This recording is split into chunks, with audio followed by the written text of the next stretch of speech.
ये कहानी है एक छोटे से शहर में रहने वाली एक लड़की की, जिसको लिखना बहुत पसंद था। 8 साल की उम्र में उसने अपनी पहली कहानी लिखी। ये कहानी एक खरगोश के बारे में थी जिसको मीजल्स था।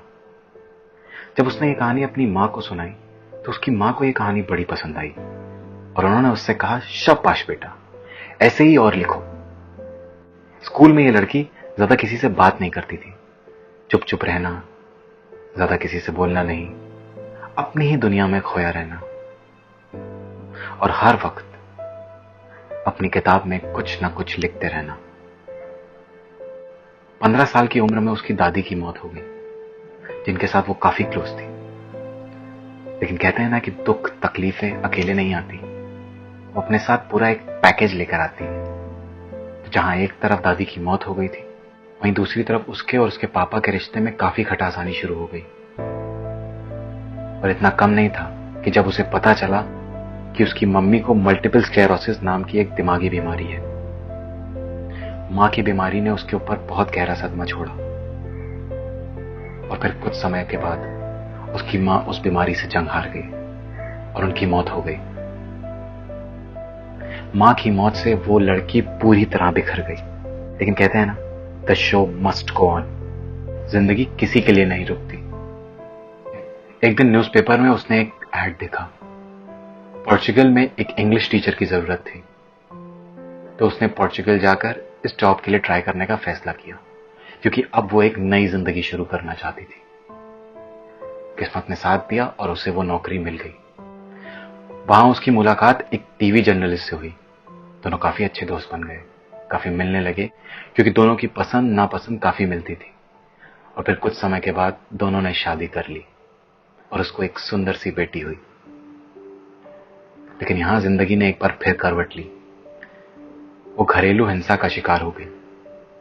उसका पति उसको मारने लगा, पीटने लगा, उसे तंग करने लगा और फिर एक दिन उसने उसे घर से बाहर निकाल दिया।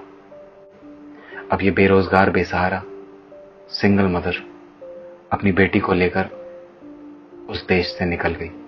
ना तो उसके पास घर का किराया देने के लिए पैसे थे और ना खाने के लिए। उसके दोस्तों ने उसका घर का किराया देने में मदद की और स्टेट बेनिफिट्स पर उसको खाना मिल जाया करता था। कभी कभी तो वो खाती नहीं थी ताकि उसकी बेटी को भरपेट खाना मिल सके। इतना सब हो जाने के बाद उसने मान लिया था कि वो एक नाकामयाब इंसान है। दुख और तकलीफ तो जैसे खत्म होने का नाम ही नहीं लेते थे। वो डिप्रेशन में चली गई और उसकी जीने की चाह बिल्कुल खत्म हो गई। और इतना ही नहीं, उसने एक बार सुसाइड करने की कोशिश भी की। लेकिन उसकी बेटी ने उसे इंस्पायर किया और उससे कहा, मम्मा, मुझे लगता है कि आपको मदद ढूंढनी चाहिए। अब इस लड़की ने फैसला किया कि मैं वो करूंगी जो मैं कर सकती हूं। उसने एक किताब लिखना शुरू किया। जब वो लिखने बैठती तो सब कुछ भूल जाती, बस लिखती रहती, लिखती रहती, लिखती रहती। पूरी दुनिया जैसे उसके लिए गायब ही हो जाती थी। कभी कभी अपनी बेटी को सुलाकर वो कैफेज में जाकर लिखती। अब कैफे में खाना खरीदने के पैसे तो थे नहीं, तो बस एक कॉफी खरीद लिया करती ताकि कैफे वाले उसको बाहर ना निकाल दें। और फिर घंटों बैठकर वहां पर अपनी किताब पर काम करती। ऐसे करते करते उसने अपनी किताब के पहले 3 चैप्टर्स खत्म किए। अब वो चाहती थी कि कोई पब्लिशर उसकी ये किताब पढ़े और उसको छापने का फैसला करे। तो इस इरादे से उसने अपनी किताब एक पब्लिशर के पास भेजी। लेकिन उस पब्लिशर ने उसकी किताब को छापने से साफ मना कर दिया।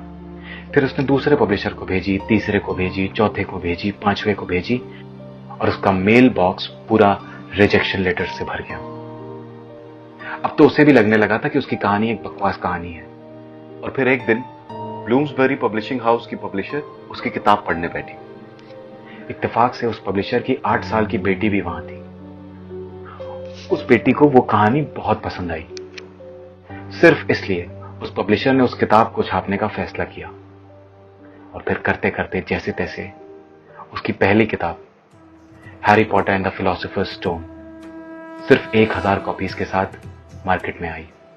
जब पढ़ने वालों ने उसकी इस किताब को चखा तो वो दीवाने हो गए और उसकी किताब की डिमांड एकदम से बढ़ गई।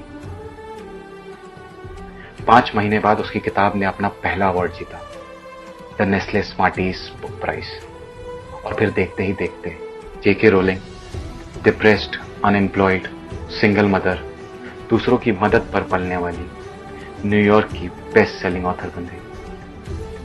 और उसकी पहली किताब Harry Potter and the philosopher's stone one of the best selling books में से एक है। अभी तक हैरी पॉटर सीरीज की 7 किताबें 45 करोड़ से ज्यादा बिक चुकी हैं। इन किताबों पर बनी फिल्मों ने 750 करोड़ से ज्यादा कमाए हैं। 2004 में फोर्ब्स मैगजीन ने जेके रोलिंग को पहला ऐसा शख्स बताया जो किताबें लिखकर बिलियनियर बन गया। लेकिन यह सफलता रातों रात नहीं आई। इनके पहले कई रातें दुख, तकलीफें, मुश्किलों और डिप्रेशन से लड़ते हुए अपनी बेटी को पालने में बीती। और इन्हीं मुश्किलों ने उसको इस कदर मजबूत बना दिया कि वो अपनी पहली किताब खत्म कर सकी। दौलत, शोहरत आने के बावजूद वो अपने पुराने दिन कभी नहीं भूली और उसने अपनी अर्निंग को इस कदर डोनेट किया कि 2011 में उसका बिलियनियर स्टेटस खत्म हो गया। जेके रोलिंग की कहानी से हम सीख सकते हैं कि मेहनत कभी जाया नहीं जाती। अगर किसी चीज का सपना देख रहे हो और उसमें बार बार रिजेक्ट हो रहे हो तो उस रिजेक्शन को अपने रास्ते का रोड़ा मत बनने दो।